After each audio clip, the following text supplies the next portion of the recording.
Então, gente, Shabbat Shalom. Vamos começar aqui a leitura da Parashá Hukat. Estamos na sétima leitura da semana. Vemos fazendo a leitura desta Parashá Hukat.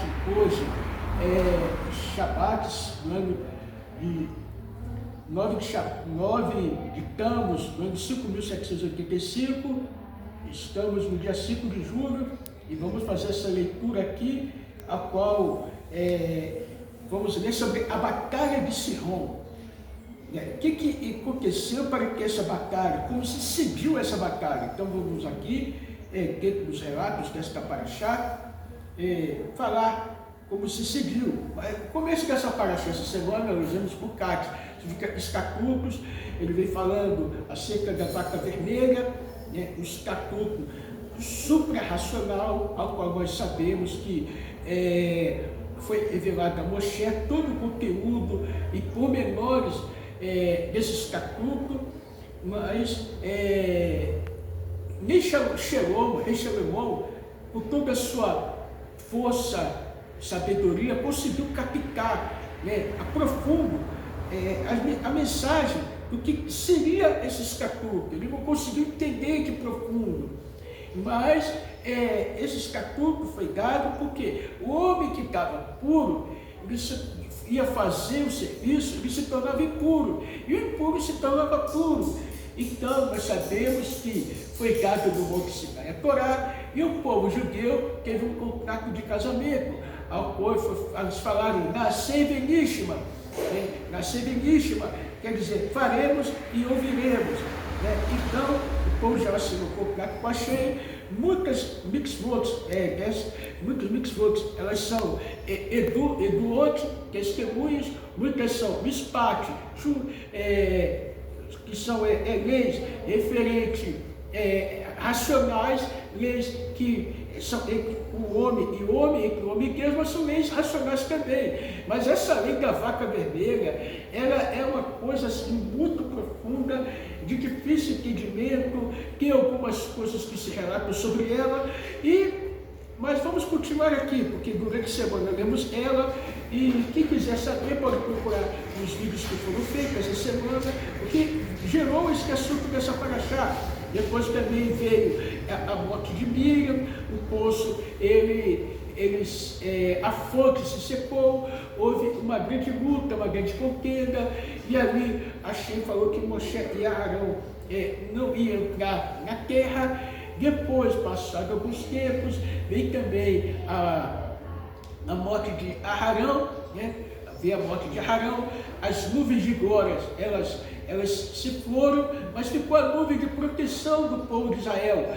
O povo reclamou da falta de água, mas a água Hashem mandou através de Moshe. Nós lembramos bem disso, porque Hashem falou para Moshe tocar, falar para a rocha. Ele não falou, ele tocou e depois bateu com força e a água saiu. E nós vemos, mas pelo mérito de Moshe a água voltou. Mas aqui, as nuvens de glória, que estavam ali por causa de Arão, ela não precisou voltar, porque o povo tinha água e tinha a nuvem que ia à frente do acampamento, conduzindo o caminho. Bom, nós vemos que no intermédio da morte de Arão, outros povos se levantaram para querer lutar contra Israel, os Amalequitas. Os Amalequitas, eles se levantaram, eles se disfarçaram de cananita. O povo judeu, o povo de Israel fez uma oração genérica, e através daquela oração Hashem livrou e deu força e venceu, o povo judeu venceu. Mas aqui passou também o Vale de Arnon, e naquele Vale de Arnon tinha uma grande preparação para quê? Para uma armadilha dentro das lucas, para que matar o povo de Israel. Eles iam atirar flecha, atirar pedra, e ia ser uma eliminação de Israel. Mas Hasbe Shalom, e que isso não aconteceu, a eliminação do povo de Israel, porque Hashem fez um milagre. As caíram pedras da gruta, eles ficaram sufocados, né? Houve um abalo ali, e quando o povo de Israel passou, eles viram pedaços de gente para um lado, sangue para o outro, e Achei falou, sobe poço, o povo começou a louvar Achei, sobe poço, porque Achei deu um grande livramento para o povo de Israel. Mas chegou ali na frente, teve a batalha com Sihon. Vamos lá para a 7ª leitura. Nós lembramos que fazendo leitura com o Mashkabat, com metade do Rashi, você já descobre o Rebbe de Mubarak. Então vamos lá para a leitura, gente. Vamos conosco. 21 Elu de julho, 7ª leitura. Aqui diz assim, em Elu de 2487, enquanto estava em Amon de Vrataimá, o povo se preparou para dar continuidade à conquista da terra dos amonitas. Havia 2 reis amonitas, Sihon, que governava a área entre os rios Arnon e Iabote, e Og, que controlava a região ao norte de Iabote. Embora Deus não houvesse ordenado que lutasse com ele, Moshe primeiro enviou mensageiros a Sihon, rei dos amonitas, para pedir em nome de todo Israel que deixasse o povo passar pacificamente por seu território. Moshe seguiu o exemplo de Deus. Antes de lutar com os egípcios, Deus enviou Moisés para pedir-lhes educadamente que libertasse os israelitas. E antes de dar a Torá ao povo judeu, Deus ofereceu às outras nações, havia mensagem para solicitar os edomitas que deixassem o povo passar por sua terra. Moshe mandou mandar a falar em nome dele próprio. Dessa vez, porém, não agiu assim, pois Deus prometeu que os israelitas seriam vitoriosos, não havendo, portanto, necessidade de atemorizar Sihon. Ele deu dizer, deixe-nos passar por tua terra. Não nos aventuraremos por campos nem vinhas, e não beberemos água do poço, que nos acompanha em nossas viagens, e a nossa fonte constante de água. Em vez disso, compraremos comida e bebida, e vós, como bons hóspedes, para que vos beneficieis financeiramente, por nos conceder passagem. Andaremos pela estrada do rei, e amordaçaremos nossos animais, sem lhes permitir que passem em vossos campos, até que tenhamos passado por teu território. Se Sihon concordasse, os israelitas não conquistariam sua terra e prosseguiriam para cruzar o Jordão e Canaã, pois embora Deus tivesse prometido o seu território a Abraão e ordenado a Moshe que proclamasse, Moshe entendeu que seria preferível conquistar Canaã primeiro. Assim, toda a terra tomada posteriormente, inclusive os territórios sem ordem, teria a condição legal e espiritual de Canaã. De fato, se não fosse pelo pecado dos espiões, o povo teria entrado na terra pelo sul naturalmente, conquistando Canaã primeiro, mas Deus tornou Sihon inflexível. Ele não permitiu Israel passar por seu território, pois na verdade ele e Og coletavam o tributo dos reis cananitas, em troca protegiam de invasores. Então os israelitas não tinham opção a não ser travar guerra com Sihon. Os amoritas eram muito fortes e suas cidades eram bem fortificadas. Para poupar os israelitas do trabalho de combater cada cidade separadamente, Deus esperou Sihon e juntar todo o seu povo, e ele saiu com todo o povo ao deserto em direção a Israel. E chegou a Yahatz, e com o povo inteiro, a um só tempo, lutou contra Israel. Deus fez o sol ficar parado, a fim de prolongar o dia para a batalha. Israel copiou a ele, o seu povo, com a espada, e assim se apossou de toda a sua terra, de uma só vez, do rio Arnon até o norte, até o rio Iaboque, e indo ao oeste até os amonitas. Os israelitas não guerrearam com os amonitas, porque, conforme mencionado anteriormente, a fronteira dos amonitas era protegida pela proibição de Deus, sendo, portanto, efetivamente forte demais para eles. Israel tomou todas essas cidades, matou todos os seus habitantes, saqueou-as e, como se verá mais tarde, as tribos israelitas de Ruben e Gad habitaram em todas as cidades dos amonitas, inclusive Heshbon e todas as suas aldeias vizinhas, porque Heshbon, originalmente fosse parte de Moabe, e, portanto, zona proibida para os israelitas, era agora a cidade de Sihon e dos amonitas, pois ele guerreara com o primeiro rei de Moabe, tomando toda a sua terra e sua possessão, chegando ao sul até o rio Arnon. Sihon só conseguiram conquistá-la porque contrataram o profeta no judeu Balaão para amaldiçoá-la. Balaão começou sua carreira como intérprete de sonhos, depois se tornou feiticeiro e adivinhador. Enfim, Deus concedeu o poder de profecia para que os não-judeus não pudessem queixar-se, alegando que Deus lhe tivesse dado um profeta. Como Moshe, eles também teriam aceitado a missão divina. Portanto, sobre essa guerra, disseram Balaão a seu pai, Beor, também feiticeiro e adivinhador, que fala parábolas. Vem a Hesbom, ó Sihão, agora que ela foi amaldiçoada, seja edificada, estabelecida como cidade de Sihão. Porque fogo saiu de Hesbom, depois que Sihão a capturou. Uma chama da cidade de Sihão consumiu distrito sede da capital de Moabe, em que residem os senhores das plataformas sacrificiais do rio Arno. Ai de ti, Moabe, estás perdido, povo de seu Deus Quemosh. Moabe entregou seus filhos como refugiados, seus filhos ao cativeiro para Sihão, rei dos Amoritas. Sua soberania sobre Hesbom está destruída. Foi-se de Divão, nós o assolamos até Nofar, que chega até Meidivá. Assim Israel aceitou moradia na terra dos Amoritas. Depois de derrotar Sihão, o povo partiu de Al-Amon de Vacaimá e acampou em um lugar denominado Monte das Passagens, perto do Monte Negro, que, conforme mencionado, era o corredor na fronteira original, entre Moabe e os Amoritas. Nesse acampamento, Moshe enviou homens para espionar Yazé, a única cidade ainda não conquistada no território de Sihão. Esses espiões resolveram não cometer o erro dos que haviam sido enviados de Itmar e ainda quiseram retificar tal erro. Em vez de seguirem negativamente na missão como tinham feito, os primeiros espiões seguiram positivamente. Embora Moshe não tivesse ordenado apenas que espionassem, os que confiaram nas orações dele e também capturaram as suas ovelhas, apossando os amoritas que ali viviam.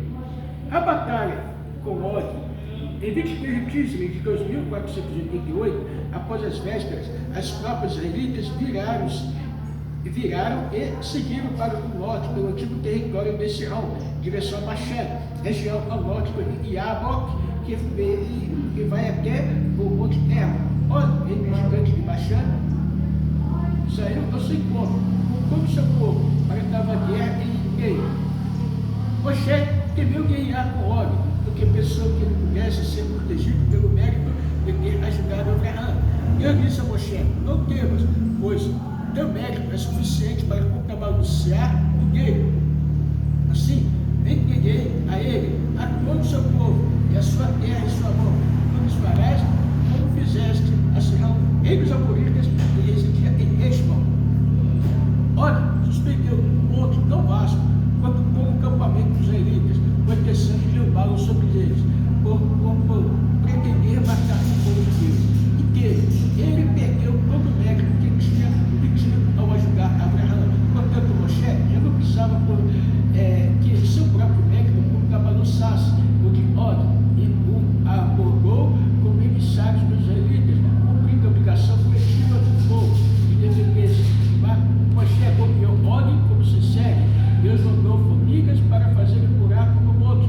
Og carregava sobre a cabeça, e o monte caiu em volta do pescoço. Ele tentou tirá-lo, mas Deus fez seus dentes crescer para fora, mantendo o monte preso em sua cabeça. Nesse interim, Moshe tomou uma enorme rocha de árvores, deu um pulo e copiou Og no tornozelo. Milagrosamente, se bastou para matá-lo. Os demais israelitas mataram os filhos de Og e todo o seu povo, até não haver sobrevivente. E apossaram-se de sua terra e saquearam as cidades. Depois de conquistar Bashan, os israelitas partiram dos montes, das passagens e acamparam nas províncias de Moabe. Do outro lado do Jordão, na altura de Jericó, essas províncias já não pertenciam a Moabe. Ganharam esse nome quando Moabe se estendia a norte, para lá no rio Arno, antes que Sihão conquistasse seu território. Então a gente está aqui a Paraxá, para Hashem. Chegamos ao final da leitura dessa Paraxá Hukat. Nós vemos aqui a guerra que o povo judeu teve que enfrentar, a guerra que teve que passar com o rei da batalha de Sihão. Nós sabemos aqui, como nós lemos, que houve essa grande batalha. com esse rei de Sihon, rei dos Amoritas, né, porque ele, quando invadiu a terra de Moabe, uma parte da terra, ele foi, como nós lemos, ele conseguiu conquistar uma cidade muito forte, tinha pessoas grandes, fortes lá também. Ele conquistou através do falso profeta Balaão, Bilã, né? Em hebraico Bilã, em português Balaão. Então ele contratou, chamou ele e através da maldição de Bilã, porque muitas cidades que foram conquistadas por alguns reis, foi através da maldição de Bilã. Ele lançava um mau olhado naquela cidade, aquela cidade era toda destruída. Então, e ali, Sihon conquistou aquela cidade, como disse, saiu fogo, né, de Sihon, né, e aconteceu toda aquela guerra em Hesbom. Hesbom quer dizer contra, em hebraico significa contra também. Então, houve uma conta pesada e dura para aquela cidade. Uma coisa muito difícil aconteceu, mas o povo de Israel precisava enxergar Canaã e precisava seguir caminho. E nós vemos que eles tiveram que passar por Og. Og, nós sabemos que foi um gigante, uma pessoa muito grande, que sobreviveu ao dilúvio. Por quê? Porque durante o tempo do dilúvio, a arca, ela tinha ali um contorno, né, em que todos que ficavam ali eram protegidos. Então, ele conseguiu escapar dentro daquele contorno que tinha dentro da arca. Que tinha um contorno ali, ele conseguiu se safar e Noa dava alimentação para ele. Né? Nós sabemos o que aconteceu, ele escapou, né? Ele era do tempo de Abraão vivo, e Og era muito astuto, ele era uma pessoa muito astuto, né? Ele quis, com o tempo, deu notícias para Abraão, ele queria ter Sara como esposa, né? Ele caçoou que Isaac, apenas com o dedinho mínimo ele podia matar Isaac. Deus falou, não, então meu povo já vai te destruir. O que aconteceu?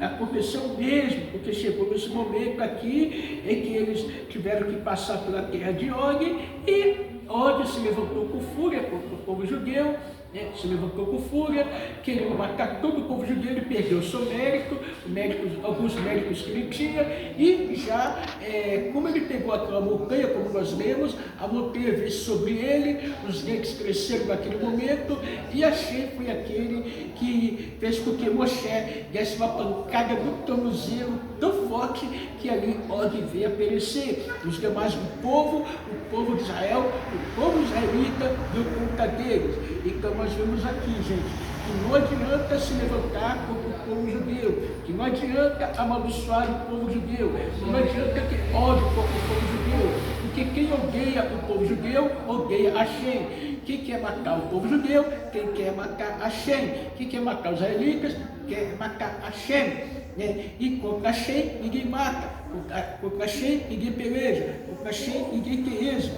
Então nós vemos aqui, gente, o que aconteceu, a grande vitória que Hashem deu a Moshe, né, Moshe Rabbeinu. E vamos continuar aqui, porque temos algumas coisas para falar dentro dessa paraxá, né, algumas coisas muito importantes que tem dentro dessa paraxá, acerca, aqui, gente, aqui acerca da Hassidut. A Hassidut, ela conta assim, né, sobre os mensageiros de Sihon. A gente precisa observar muito bem dentro dessa paraxá o contexto de toda ela, tá, gente? Então, aqui, Rashi, ele ficou incomodado com uma contradição, depois ele passou um acerto, ele entrou no Midrash, e aqui ele vem falando, porque Sihon não permitiu que o povo judeu passasse por suas fronteiras, e veio a preocupação. Então, vamos entender aqui, o que diz aqui? Porque todos os reis cananitas lhe pagaram uma taxa para serem protegidos contra os exércitos invasores. Assim, quando Israel disse a ele, deixe-nos passar por sua terra, ele respondeu, meu principal objetivo é somente protegê-los de vocês. Então, como vocês podem dizer uma coisa assim? ele saiu em direção de Israel, mesmo se Hesbom fosse habitada por mosquitos e não homens, ninguém conseguia conquistá-la, visto que ela era muito bem fortificada. E se estivesse com alguém protegida, abandonada, a própria sorte, nenhum homem poderia destruí-lo, porque ele era muito forte. Então nós vemos aqui, gente, que Israel estava lidando com pessoas fortes, mas Israel tinha um que é forte, Hashem, e tinha os médicos da Torá, porque o povo de Israel, ali, naquele momento, eles estavam todos ligados fortemente à sagrada e bendita Torá. Então era muito mestre. Quanto mais invencíveis, eles ainda são, estando Sihon e Hesbom. Eu disse, por que eu darei aos meus filhos o trabalho extra de cercar esta cidade? Ele pôs na mente de todos os soldados a ideia de sair em cidades, todos se juntarem em lugar ou de cair em batalha. Daí Israel prosseguiu para as cidades onde não encontraram qualquer oposição, visto que somente mulheres e crianças permaneceram ali. Então nós vemos aqui, o Rashi diz assim,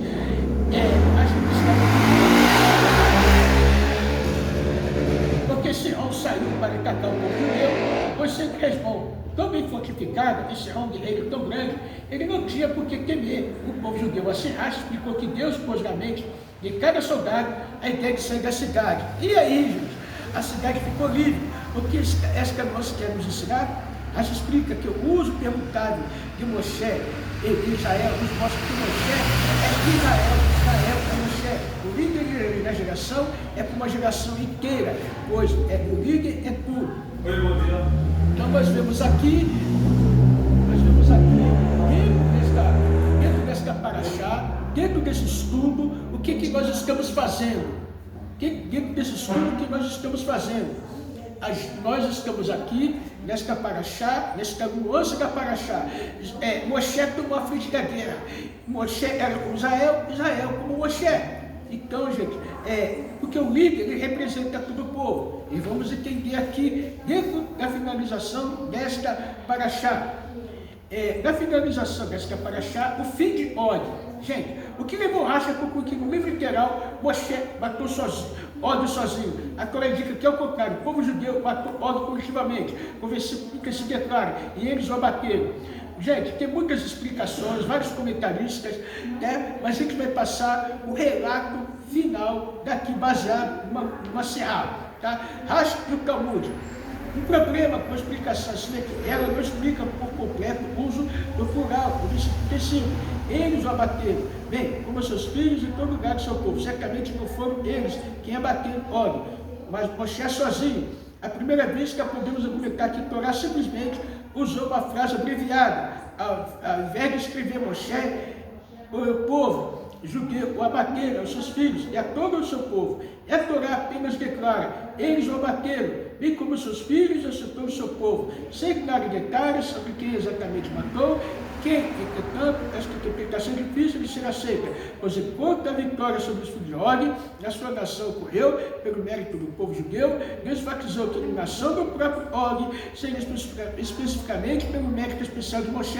Eu entreguei em sua mão, assim é muito improvável que a Torá tivesse colocado de modo preciso as vitórias de Moshe e do povo judeu juntas em uma única frase. Eles o abateram e com seus filhos e a todo o povo. Quando havia duas entidades aqui, Moshe e o povo de Israel, cada um com seus próprios méritos distintos. Assim, parece que, embora inicialmente Deus tenha prometido que Og cairia pelo mérito de Moshe, aconteceu que nesse meio tempo, que fez com que ele fosse eliminado pelo mérito de todo o povo judeu. Portanto, o versículo declara, e eles o abateram, para explicar como é o caso. Acha sempre o ensinamento talmúdico de que Og arrancou a montanha de Bespassot. Se Og tivesse desejado apenas matar alguns judeus, é possível que o mérito de ter ajudado Abraão ainda poderia salvar sua vida. Mas quando Og pegou a montanha enorme, indicando que ele queria matar todos os descendentes judeus de Abraão, Deus não permita o mérito de ter ajudado Abraão, não mais o protegeu, assim quanto originalmente pensava ser necessário ater-se ao mérito singular de Moshe para contra-atacar o mérito de Og.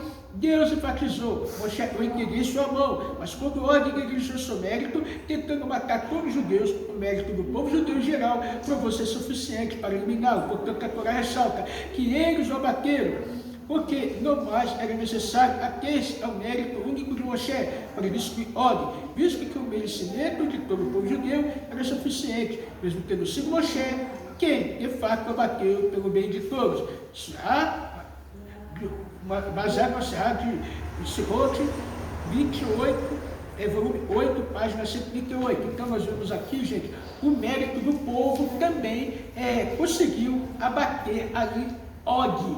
Nós vemos, gente, Og era uma pessoa gigante, forte, e se gabava na sua força, no seu tamanho, né, gente, no seu orgulho, na sua arrogância. Gente, nós temos sempre falado, orgulho, arrogância, Moshe humilde, ali estava uma disparidade, né? Moshe humilde, Og arrogante, Moshe pequenininho, né? De comparação a Og, venceu a grandeza, tocou no ponto fraco de Og, e Og não conseguiu resistir. Gente, porque Hashem pelejou por Israel, pelejou por Moshe. Hashem, ele peleja por nós. Basta estarmos dentro das mitzvot, basta cumprirmos as mitzvot, seja os 613 mandamentos para o povo judeu, e nós, Benoa, Batinoa, as nossas 7 leis. Se nós cumprirmos de forma adequada, nós vamos vencer muitos Og, vamos vencer muitas batalhas, vamos fazer contas vitoriosas, porque a palavra Heshbon significa contas, vamos ter contas produtivas, contas boas, vamos ter o final de tudo, né? Um bom produto, para que possamos ter sempre um bom caminho a trilhar. Então, faça suas contas, né? Analise sua vida, analisamos as nossas vidas, se estamos enquadrados dentro das 7 mitzvot, suas ramificações, temos certeza que nada pode nos abater. E aqui lendo a última parte, né, do livro Sabedoria do Dia, dentro desta paraxá, vamos relatar aqui a necessidade de liderança. Já enviou um mensageiro ao rei dos Amoris, segundo o sábio medieval Rabi Shlomo Yitzhak, conhecido universalmente pelo acrônimo de iniciais de seu nome Rash. A Torá diz que Moshe enviou mensageiro de Edom, mas Israel também fez apesar de dos dois casos ter sido Moshe, que mandou dos emissários em nome do povo, como assinala Rashi, específica que Moshe e o povo judeu são essencialmente equivalentes, verdadeiro líder judeu, não apenas um mero representante do povo, sim, ele e o povo são uma coisa só, na essência. Passou de um verdadeiro líder judeu, não se divide em sua vida particular, em sua vida pública. Os amo, ele é apenas um servidor público, em servir ao povo é sua essência. A total identificação que tem que ter o verdadeiro líder judeu com o seu povo, a sua devoção altruísta, ele converte em um canal através do qual Deus provê ao povo todas as suas necessidades materiais e espirituais. Por isso, não somente o líder fica totalmente unido ao povo, o povo também está totalmente unido ao líder. Assim sendo, o povo pode alcançar a perspectiva da realidade própria do líder e compartilhar da sua consciência divina, da sua vida inspirada, por mais que ele não esteja tão refinado espiritualmente, a ponto de ser merecedor disto por si mesmo. Livro 33, página 136. Então, nós vemos aqui, gente, a importância da identificação do líder com a sua comunidade. O líder judeu, ele tem que se identificar com o povo judeu, identificar com a sua comunidade. E tirando para a nossa vida, nós que somos Benoa e Batinoa, né? Estamos aqui na nossa Betinoa, temos o quê? Temos que nos identificar com a nossa comunidade, temos que estar ligados à nossa comunidade. O líder, ele tem que estar em comum com a comunidade comum com ele, para que nós vemos aqui os méritos possam trazer o quê? Grandes conquistas. E isso que estamos aqui, lutando para trazer conquistas, influenciar o mundo e fazer desse mundo um mundo melhor, e assim apressar a revelação de verdadeiro Mashiach. Essa é a conclusão da paraxá, essa é a semana de Kat Mashiach já. Para o Mashiach.